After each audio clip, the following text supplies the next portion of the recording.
Feliz Navidad y bienvenidos a un nuevo programa. Me gustaría saber si en tu país el presidente da este tipo de mensaje. Vamos a verlo. Esta Navidad nos permite reflexionar sobre el año que termina y lo que hemos logrado. Juntos estamos construyendo un nuevo país, un nuevo hogar. El otro año debemos de seguir transformándolo. Hemos superado grandes retos. Este es el mejor momento para celebrar con nuestros seres queridos en este nuevo hogar. El Salvador ha cambiado para siempre. Confiamos en que de la mano de Dios seguiremos haciendo que nuestro país sea todavía más grande. Deseamos a cada familia una Navidad llena de paz, amor y esperanza. Que nuestros corazones se llenen de gratitud al contemplar el resultado de tanto esfuerzo. Cuidemos este nuevo hogar como se cuida la familia. Que la luz de la Navidad brille en cada uno de ustedes y que el próximo año esté lleno de gracia y prosperidad. Que Dios nos bendiga a todos. Mi hermanita y yo les deseamos una feliz Navidad a todos los salvadoreños. Y ahora Mina, feliz Navidad a todos los salvadoreños. ¿Qué les ha parecido ese mensaje de Nayib Bukele a toda su población? ¿Lo hacen también en el país en el que vives? Déjamelo saber en los comentarios. Ahora bien, vamos a empezar con el video que quiero traerles desde Argentina, el país que está en boca de todos ahora mismo con el nuevo gobierno de Milei. Esperemos que Argentina vaya a mejor, pero de corazón, porque si a Argentina le va bien, a mi país Uruguay también. Así que vamos a escuchar lo que dicen los argentinos sobre Bukele. Vamos a ver. Bajo su gobierno se ha logrado una drástica reducción de muertes violentas en el país, pero varias ONGs, la Comisión Interamericana de Derechos Humanos y la ONU han expresado inquietud sobre las recientes medidas. Si ellos piensan que esto va a hacer que retrocedamos en la guerra contra pandillas, se equivocan. Y son tontos realmente, aparte de asesinos y despiadados, son tontos. Porque ellos piensan que eso va a hacer que nosotros retrocedamos y va a ser totalmente lo contrario. Sino que vamos a arreciar esta guerra contra las pandillas. Y si pensaban ellos que se había desatado la fuerza del Estado sobre estos criminales, pues ahora van a ver de verdad lo que significa desatarle la fuerza del Estado a estos criminales. Porque lo que se les viene es mucho mayor y van a pagar caro.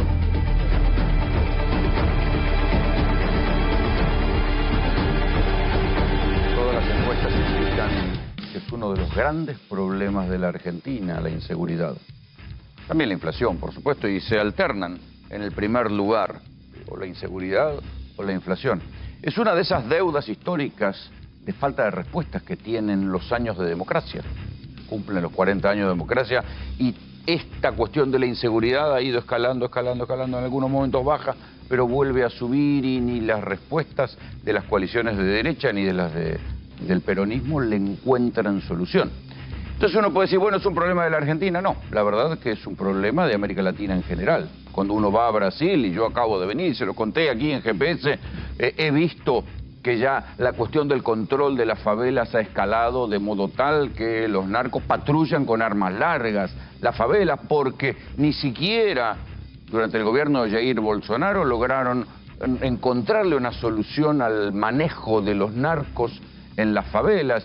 Y ahí donde pensaron que haciendo una especie de comandos parapoliciales iban a poder equilibrar y echar a los narcos, no pasó nada de esto porque los parapoliciales descubrieron el negocio del narcotráfico y rápidamente desalojaron a los narcos, pero se hicieron ellos del control de las favelas con otras particularidades, incluso expropiándole a punta de pistola las casas a la gente, igual que hacían los narcos, igual que hacen los narcos aquí en las diferentes villas. Y lo mismo pasa en Chile, donde asumió el presidente Boric y relajó de alguna manera la mano dura de los carabineros, y nosotros esta semana misma vimos las imágenes de un centro comercial donde argentinos que salían de un shopping fueron arrebatados en un robo piraña y no fueron los únicos, era una especie de gran ataque de robo piraña. Pero entonces, ¿por qué les traje este tape de lo que pasa en El Salvador? Claro, nosotros, ¿qué sabemos de lo que pasa en El Salvador? En El Salvador hay café, hay muchos surfistas que van a hacer surf en las playas del Pacífico porque dicen que son de las mejores. Y los que nos dedicamos un poquito a seguir estos temas sabemos que en El Salvador están las maras. ¿Qué son las maras? Son esas pandillas que en verdad vinieron de los Estados Unidos. Si uno se remonta un poquito atrás en la historia, El Salvador tuvo una guerra civil entre militares y guerrilla que duró 12 años, provocó 75.000 muertes. Muchas familias se exiliaron a los Estados Unidos y en Los Ángeles, sobre todo, nacieron las maras. Claro, empezaron a dominar las calles de Los Ángeles y eran extranjeros, entonces el gobierno de los Estados Unidos los fue deportando. Fueron a El Salvador, de ahí nacen los nombres.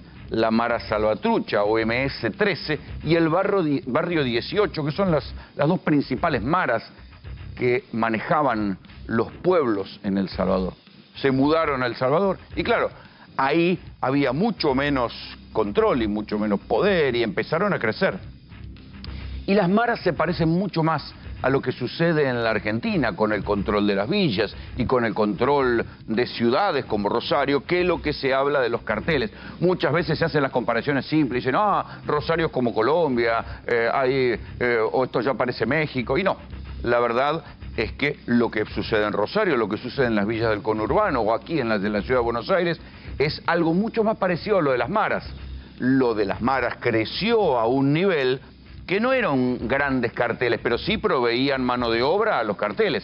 Manejaban dentro de El Salvador, que es insisto, es el país más pequeño de América Latina, manejaban los barrios, y al manejar los barrios manejaban la venta de drogas, la prostitución, el sicariato, pero además tenían unos rituales muy particulares de iniciación, rituales crueles que han quedado grabados y explicados en documentales, donde los pibes que entraban a las maras, además de tatuarse, tenían que ir y matar a alguien, porque sí, estos rituales de iniciación hacían que después se convirtieran en los tipos que iban manejando el barrio porque lo manejaban a fuerza de terror. ¿Les suena parecido a lo que sucede en los barrios populares cuando una pandilla se queda con el control del barrio y empieza a manejar el narcomenudeo y empieza a tener armas? Acá son más pequeñas, allá lograron crecer mucho más. Tanto crecieron las maras en El Salvador que convirtieron a El Salvador en el país con mayor tasa de homicidios del planeta. En el año 2015, la cantidad de muertes que había, la tasa de homicidios, era de 105 personas cada 100.000 habitantes. Imaginen que acá, en Rosario, con todo lo que se habla, la tasa de homicidios es de alrededor de 20 cada 100.000 habitantes. En El Salvador esto era catastrófico, era el peor país del mundo. Se jactaban que habían logrado bajarla en 2 años a 52, de 105 a 52, pero nadie imaginaba que esa cifra se podía bajar. Estas son las maras y ahora les voy a contar con detalles qué fue lo que hizo el presidente Nayib Bukele con las maras y cómo llegó ahora a que la tasa de homicidios es 4 veces menos que la de Rosario. En Rosario hay 20 más o menos muertes cada 100.000 habitantes. Se calcula que en El Salvador está por debajo de los 5. Esta banda criminal ha sido muy difícil de erradicar para los Estados Unidos porque no son una banda común y corriente, con un orden jerárquico donde haya un capo o un líder claro. Es más, cada vez que se captura a alguien que sea influyente dentro de la Mara Salvatrucha, responde lo siguiente. Corrección. No soy el líder de la MS. ¿No eres líder? No, soy uno igual que ellos. Se caracterizan por sus cuerpos tatuados, pero con simbología particular y específica. Las mismas siglas de la MS-13, los símbolos que realizan con sus manos, calaveras, nombres de amigos asesinados, su número de asesinatos, cruces, rosarios, entre otros. El crecimiento de esta banda fue demasiado rápido, incluso se extendió hacia otros países centroamericanos y a otros inmigrantes que estaban en Estados Unidos, a tal punto que ni siquiera el FBI ha podido enfrentar de buena manera a la MS-13, que es un grupo tremendamente armado, y no solamente eso, es un grupo que sabe combatir y tiene entrenamiento militar. Estas eran las maras. En 2019 asume el presidente Nayib Bukele, un hombre que venía de la izquierda, del Frente Farabundo Martí, que es la coalición de izquierda de El Salvador, pero tanto la coalición de izquierda como la de derecha, que se llama Arena, venían hackeadas por episodios de corrupción. ¿Les suena?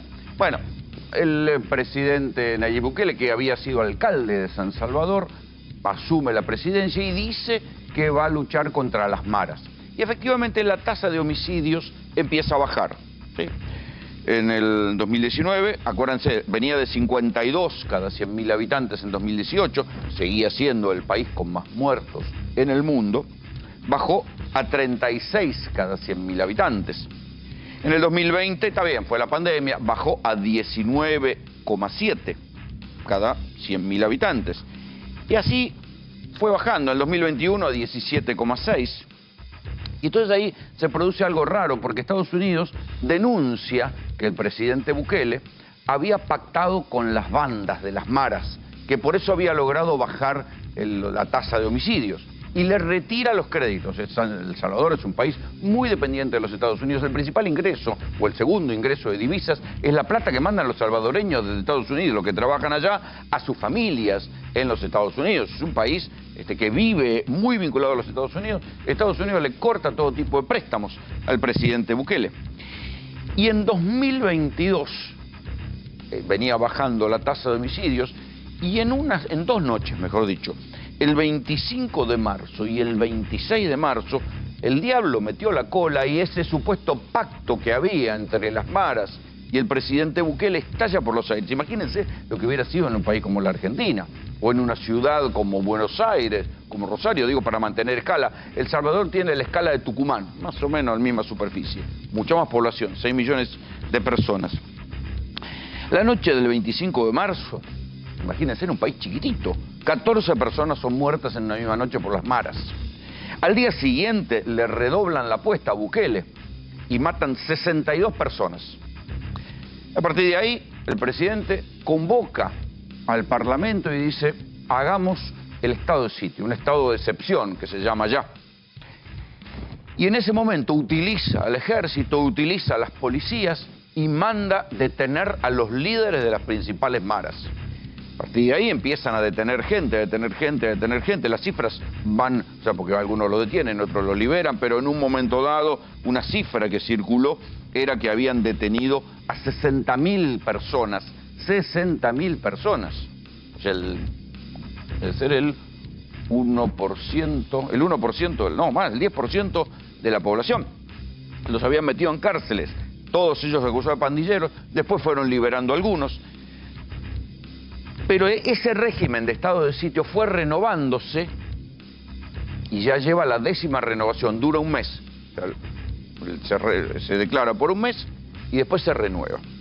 Ese régimen de estado de excepción le permitió a Bukele terminar y bajar la tasa de homicidios, que en el 2022, insisto, fue el 26 de marzo de 2022, ahí arranca la decisión de meter presos a los pandilleros. La tasa de homicidios cae a 7,2 y se calcula que en este 2023, por supuesto, va a llegar mucho menos. Ahí el gobierno se jacta de que llega una cantidad de días sin ningún tipo de homicidio vinculado al delito.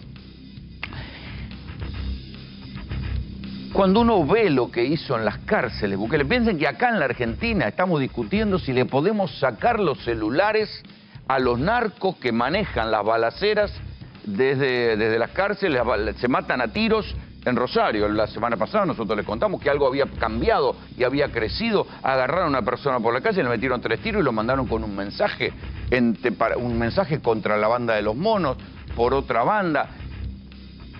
Acá nosotros estamos discutiendo si le podemos sacar los celulares, no a todos los presos, a los narcos, porque se consideraría una violación a los derechos humanos. Vean cómo trata Bukele a las maras en El Salvador.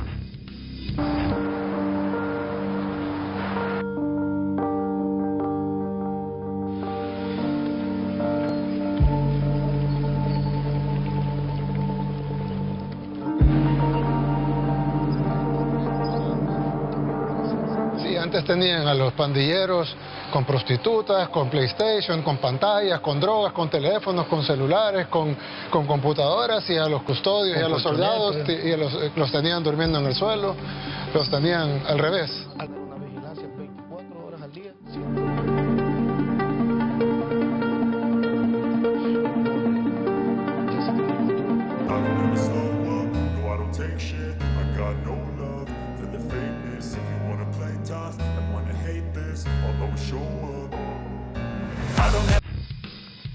Bueno, esto generó imágenes que han provocado críticas desde Naciones Unidas hasta los diferentes organismos de derechos humanos. ¿Por qué?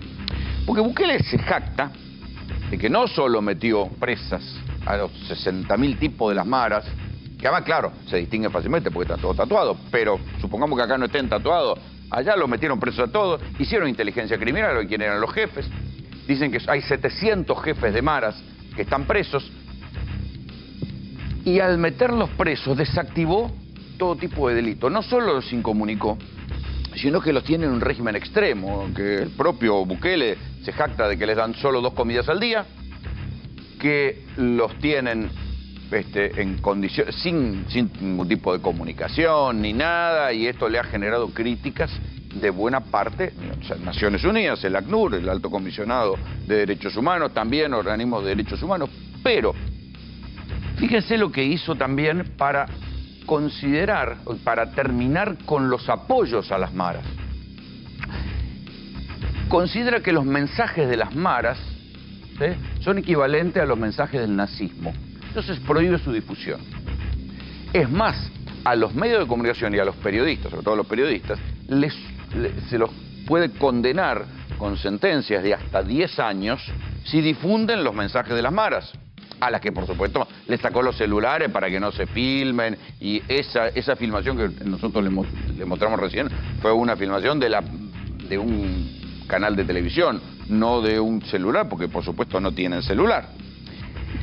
Mandó destruir, por ejemplo, las lápidas, no profanar las tumbas, sino destruir las lápidas de homenaje que habían hecho contra los miembros de las maras muertos, asesinados, para que no haya más homenajes. Y manda a los propios presos de las maras a pintar los lugares donde estaban los grafitis y los murales de homenaje, y de jactarse de que ese lugar era dominado por tal o cual pandilla. Los manda a pintar y los manda a terminar con todo esto. Vean este otro tape.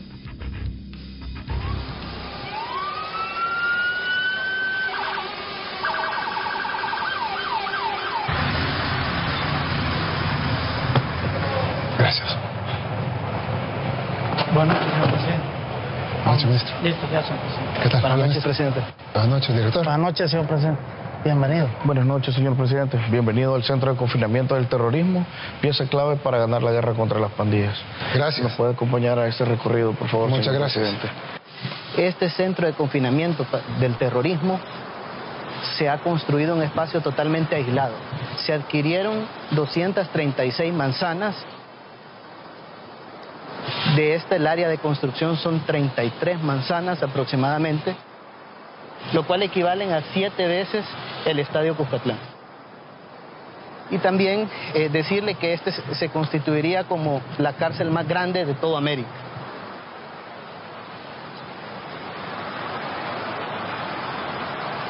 Si me permite también mencionarle, es de que aquí van a haber fábricas en las cuales ellos van a estar trabajando a diario. Porque estos tipos no han venido a descansar y que crean que van a estar en hoteles, señor presidente. Que todo ese trabajo produzca algo para la sociedad y así resarcir un poco del daño causado. Sí, no lo van a poder resarcir, pero por lo menos que traten de resarcir un poco. Pelotones, alto. En guardia. En avanzada.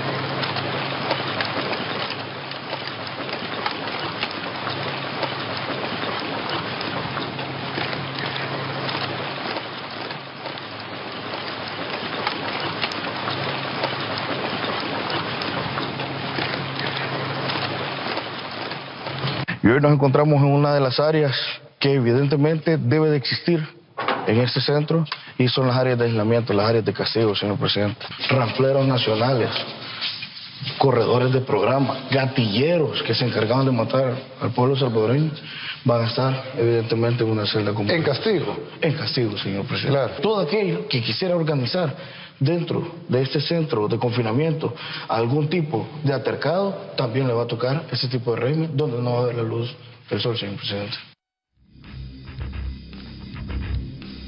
Estas son las cárceles, pero hay que ver cómo los tratan. Y entonces, esta es la cuestión que uno dice, bueno, una democracia como la Argentina, ¿se banca algo así? Todas estas discusiones sobre diferentes niveles, justicia federal, justicia local, ejecución penal, decisiones federales, decisiones provinciales, que se pasan la pelota unos a otros, nosotros ya sabemos lo que provoca. ¿Sí? Vemos en Rosario donde se acusan. El intendente que es radical se acusa con el gobernador que es peronista y el gobernador que es peronista se acusa con el gobierno del presidente Alberto Fernández y con Aníbal Fernández, que también es peronista, de que nadie hace nada y que nadie entiende nada de lo que pasa en Rosario. En el medio se disputan la justicia federal y la justicia local, que unos y otros no hacen lo suficiente para combatir al narcomenudeo y las bandas que están alcanzando la estatura de las maras. Hay que unificar, hay que declarar un estado de excepción en un lugar preciso, hay que ir a las cárceles y terminar con este malentendido sistema de derechos humanos que permite que los tipos amenacen y manden a tirar tiros y manden a matar gente en la cárcel.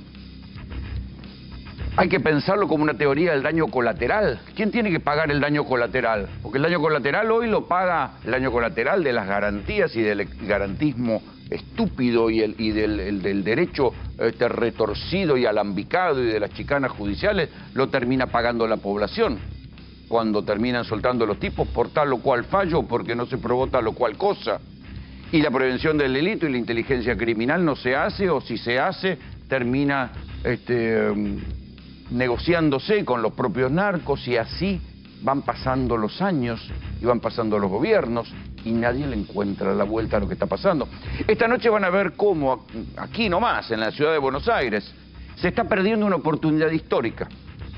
Después de 25 años están presos casi todos los capos del narcotráfico, todos los narcos peruanos que manejaron la Villa en 1114 durante 25 años. Imagínense la guita que habrán hecho. Están presos o deportados, la Villa está acéfala de narcos peruanos, pero ¿saben qué?